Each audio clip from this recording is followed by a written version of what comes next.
Question: how far is Matangini seen as transgressive and threatening? Does the novel justify her violation of her marriage? Or do you find contradictory signals in the text? Answer: Matangini, a transgressor, a threat, and contradictions in The God of Small Things. Matangini's transgression. 8. Violation of marriage vows. Her passionate love and pursuit of Chichko, her brother-in-law, directly violates the sanctity of marriage, defying the fundamental expectations of societal norms and challenging the traditional definition of fidelity. This transgression strikes at the core of the social order, questioning the very concept of marital bonds and societal expectations of women's behavior. Though gender role defiance, Matangini actively pursues her desires and openly expresses her love for married man, subverting the conventional expectations of passive and submissive femininity. This challenges the patriarchal power structure and the notion of women's limited agency. By taking control of her own sexuality and desires, Matangini asserts her individuality and challenges the traditional gender roles imposed upon her. Theme: social boundary crossing. The taboo nature of her relationship with Chechko, a lower caste Christian man, transgresses both societal and religious boundaries. This act disrupts the rigid social hierarchies and fuels fear of chaos and social upheaval. By defying these deeply ingrained boundaries, Matangini challenges the very fabric of society and exposes the hypocrisy and prejudice that lie beneath its surface. Matangini as a threat. 8. Disruption of social order. Matangini's unconventional behavior and open defiance of societal norms directly disrupt the established social order, causing unease and fear within the community. Her actions challenge the authority of patriarchal figures and expose the fragility of the social structures that maintain the status quo. This disruption creates a sense of instability and threatens the power dynamics that govern society. Though stigmatization and exclusion, the community reacts to Matangini's transgressions with harsh judgment, ostracization, and social exclusion. This serves as a warning to others who might consider defying societal norms, highlighting the consequences of such actions. By excluding Matangini, the community attempts to maintain the purity and order of their social fabric and prevent further transgressions. Theme: loss of control and dominance. Matangini's independent choices and disregard for societal expectations directly challenge the control and dominance of patriarchal figures like her husband and brother-in-law.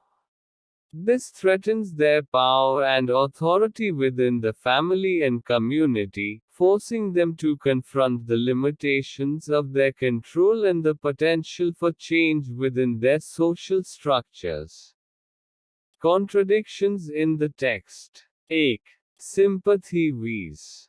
condescension. While the narrative conveys sympathy for Matangini's unrequited love and societal rejection, it often portrays her with a sense of condescension, highlighting her emotional fragility and impulsiveness. This creates a complex and ambiguous portrayal of her character, inviting the reader to question the validity of her actions and motivations. Though justification vs. consequence, the text explores the emotional motivations behind Matangini's actions, seemingly justifying her transgression to a certain extent. However, it does not condone the societal consequences and the damage inflicted on herself and others. This creates a tension between understanding her motivations and recognizing the destructive consequences of her actions.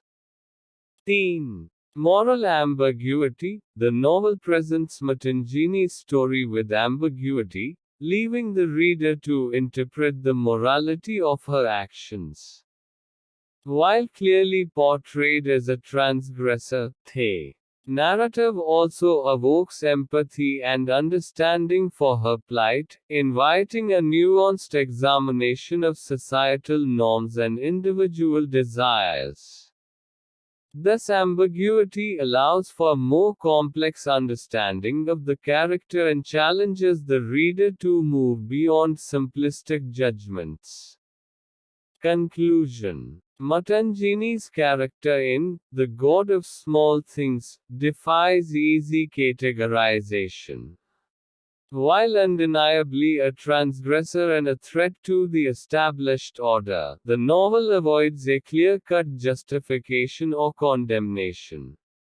Instead, it presents a multifaceted portrayal that compels the reader to consider various perspectives and engage in a critical dialogue about love, desire, societal constraints, and the complexities of human experience.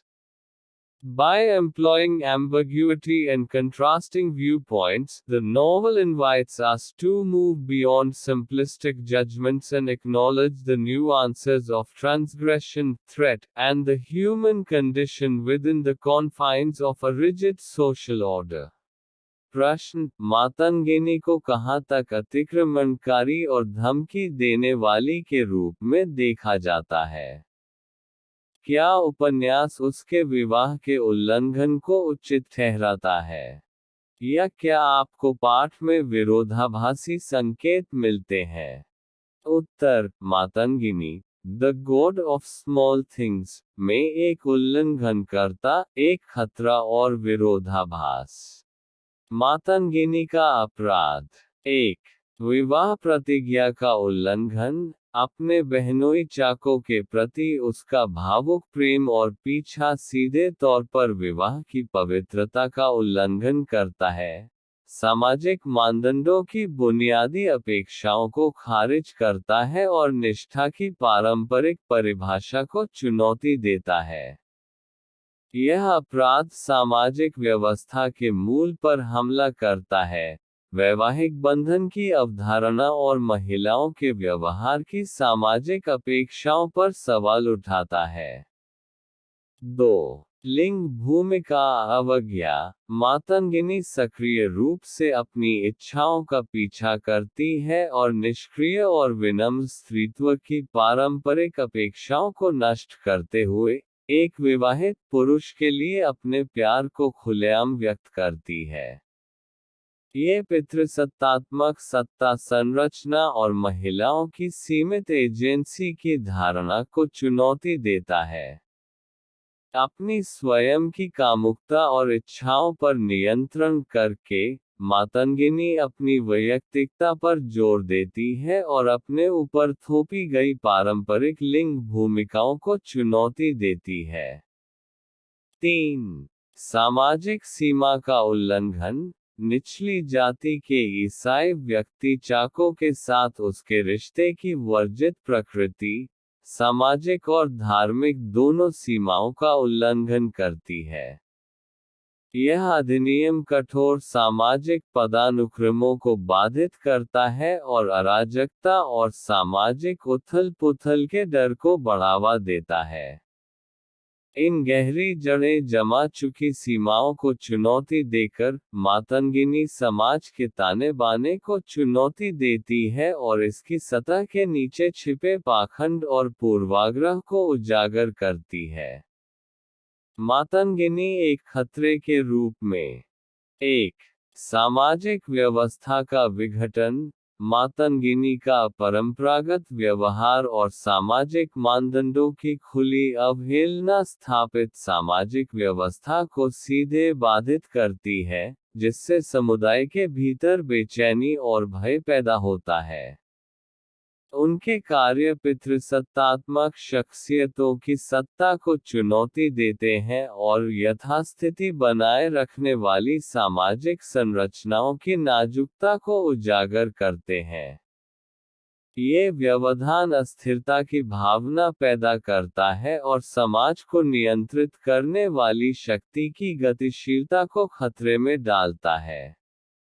2. कलंक और बहिष्कार। समुदाय मातंगिनी के अपराधों पर कठोर निर्णय, बहिष्कार और सामाजिक बहिष्कार के साथ प्रतिक्रिया करता है। यह उन लोगों के लिए एक चेतावनी के रूप में कार्य करता है जो ऐसे कार्यों के परिणामों को उजागर करते हुए सामाजिक मानदंडों की अवहेलना करने पर विचार कर सकते हैं। मातंगिनी को बाहर करके, समुदाय अपने सामाजिक ताने बाने की शुद्धता और व्यवस्था बनाए रखने और आगे के अपराधों को रोकने का प्रयास करता है। 3. नियंत्रण और प्रभुत्व की हानि। मातंगिनी की स्वतंत्र पसंद और सामाजिक अपेक्षाओं की उपेक्षा सीधे तौर पर उनके पति और बहनोई जैसी पितृसत्तात्मक शख्सियतों के नियंत्रण और प्रभुत्व को चुनौती देती है। इससे परिवार और समुदाय के भीतर उनकी शक्ति और अधिकार को खतरा है, जिससे उन्हें अपने नियंत्रण की सीमाओं और अपने सामाजिक ढांचे में बदलाव की संभावना का सामना करने के लिए मजबूर होना पड़ता है। पाठ में विरोधाभास। 1. सहानुभूति बनाम संवेदना। जबकि कथा मातंगिनी के एक तरफा प्यार और सामाजिक अस्वीकृति के प्रति सहानुभूति व्यक्त करती है, यह अक्सर उसे संवेदना की भावना के साथ चित्रित करती है, जो उसकी भावनात्मक नाजुकता और आवेग को उजागर करती है। यह उसके चरित्र का एक जटिल और अस्पष्ट चित्रण बनाता है, जो पाठक को उसके कार्यों और प्रेरणाओं की वैधता पर सवाल उठाने के लिए आमंत्रित करता है। 2. औचित्य बनाम परिणाम। पाठ मातंगिनी के कार्यों के पीछे की भावनात्मक प्रेरणाओं की पड़ताल करता है, जो कुछ हद तक उसके अपराध को उचित ठहराता हुआ प्रतीत होता है। हालांकि ये सामाजिक परिणामों और खुद को और दूसरों को होने वाले नुकसान को नजरअंदाज नहीं करता है। इससे उसकी प्रेरणाओं को समझने और उसके कार्यों के विनाशकारी परिणामों को पहचानने के बीच तनाव पैदा होता है। 3. नैतिक अस्पष्टता। उपन्यास मातंगिनी की कहानी को अस्पष्टता के साथ प्रस्तुत करता है, जिससे पाठक को उसके कार्यों की नैतिकता की व्याख्या करनी पड़ती है। जबकि स्पष्ट रूप से एक अपराधी के रूप में चित्रित किया गया है, कथा सामाजिक मानदंडों और व्यक्तिगत इच्छाओं की सूक्ष्म परीक्षा को आमंत्रित करते हुए, उसकी दुर्दशा के लिए सहानुभूति और समझ भी पैदा करती है। यह अस्पष्टता चरित्र की अधिक जटिल समझ की अनुमति देती है और पाठक को सरलीकृत निर्णयों से आगे बढ़ने की चुनौती देती है। निष्कर्ष। The god of small things में मातंगिनी का चरित्र आसान वर्गीकरण को चुनौती देता है। निस्संदेह एक उल्लंघनकर्ता और स्थापित व्यवस्था के लिए खतरा होते हुए भी, उपन्यास स्पष्ट औचित्य या निंदा से बचता है। इसके बजाय, यह एक बहुआयामी चित्रण प्रस्तुत करता है जो पाठक को विभिन्न दृष्टिकोणों पर विचार करने और प्यार, इच्छा, सामाजिक बाधाओं और मानव अनुभव की जटिलताओं के बारे में एक महत्वपूर्ण संवाद में शामिल होने के लिए मजबूर करता है।